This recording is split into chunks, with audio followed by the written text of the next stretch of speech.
SportsCenter right now. I'm Antonietta Collins. Michigan State's big win over Maryland took a back seat to the reality that right now surrounds the school. During the post-game media availability, head coach Izzo took questions from reporters about Friday's Outside the Lines report outlining alleged sexual assault problems and other issues at the university, including 2 charges of violence against women involving former undergraduate assistant coach Travis Walton. The 2010 assault and battery case against Walton would eventually be dismissed when Walton instead pled guilty to a civil infraction for littering. The woman in the case, Ashley Thompson, said she was, quote, heartbroken by the prosecutor's decision. Walton is currently an assistant coach with the LA Clippers G League affiliate. The Clippers have placed him on administrative leave pending further investigation into the Outside the Lines report.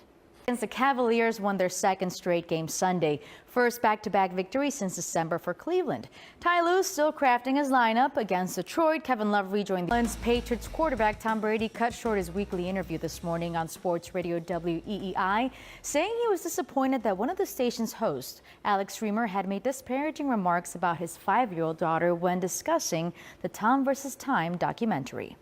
WEEI has suspended Reamer for this week. That'll do it for the sports. Ronda Rousey is beginning a new chapter in her professional career. Last night, the former UFC bantamweight champ surprised everyone at WWE's Royal Rumble, confirming the rumors that she is becoming a full-time professional wrestler. Rousey spoke about it to our Ramona Shelburne. I'm Antonietta Collins. Aaron Goldhammer from ESPN 850 in Cleveland joins us now. Aaron, what are fans saying in Cleveland about the Indians' logo change? Well, a couple things on this. First of all, it's a very... Aaron Goldhammer of ESPN 850 in Cleveland with the perspective. Thank you, Aaron. Thank you. Will be without their star point guard John Wall at least for the next 6 weeks, meaning Wall will also not play in next month's All-Star game. Wall will undergo a knee procedure described as a cleanup. It was first reported by the Washington Post and has now been confirmed by ESPN's Adrian Wojnarowski. Wall has been experiencing knee soreness since November. 60 seconds, hours after Patriots quarterback Tom Brady cut short his weekly interview with WEEI and even said he was reconsidering ever appearing on the show again after one of the station's radio hosts made disparaging comments about his 5-year-old daughter, Brady offered an olive branch of sorts. Collins, the NFL, team owners, and players are working together on community activism as part of a new initiative with the hope of finding a balance for players to be able to devote time and attention to off-field issues without having it detract from their play. This morning on Go Lick and Wingo, Commissioner Roger Goodell explained why this is a priority for the league moving forward. Here with our NBA insider, Adrian Wojnarowski. Woj, what are you hearing about how OKC is going to approach Paul George's impending free agency? Well, from the Our insider Field Yates with us. Field, UCF star linebacker Shaquem Griffin got the invite to the NFL Scout Combine.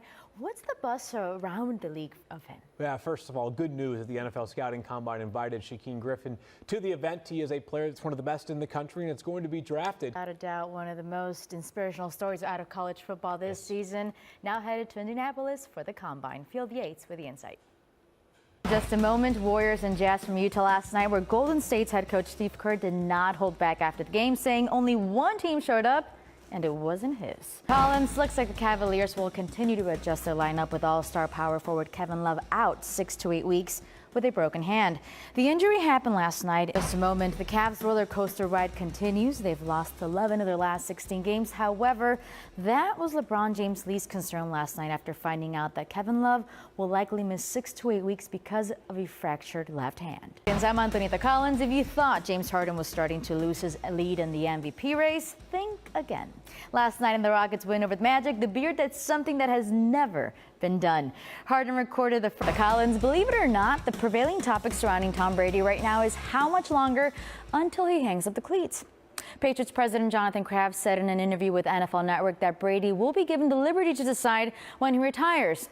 The quarterback responded with a sense of humor. Collins, LeBron James is expected to opt out of his contract at the end of the season to become an unrestricted free agent. So buckle up, because the possibility of LeBron leaving Cleveland is gonna dominate the news cycle. Last night, Celtics swingman Jaylen Brown added to his highlight reel, throwing down a massive dunk on the NBA's unicorn. In case you missed it, check this out. If that's a 5, what the heck is a 10? That's gonna do it for this SportsCenter update. Now Our NBA analyst Stephen Jackson with us. The Phoenix Suns and center Greg Monroe have agreed to a buyout, and the Celtics and Pelicans are reportedly at the top of his list for a new team. So would Monroe be a good pick for the Celtics? Broke, don't fix it? If it ain't broke, don't fix it. Stephen Jackson with the insight. Chaos ensued this morning in a courtroom during a sentencing hearing of the former team doctor for USA Gymnastics and Michigan State University. Larry Nassar pled guilty to 3 counts of first-degree criminal sexual conduct in Eaton County.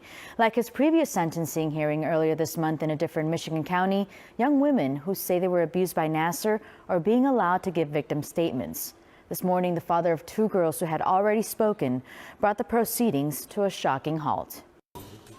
This is Nassar's 3rd and final sentencing hearing. He has already been sentenced to 60 years for child pornography and 40 to 175 years for 7 counts of criminal sexual conduct in Ingham County in Michigan. You know, we should be talking about Denver's insane game-winning buzzer beater over the Thunder, but instead what everyone is talking about this morning is the moment after the game when a Denver fan confronted Russell Westbrook. Now that Patriots Rob Gronkowski has been cleared to play in Super Bowl 52, Eagles safety Malcolm Jenkins is well aware there will be no room for error when he helps keep one of the game's best tight ends in check on Sunday. Back to First Take. Play by Carlos Santana.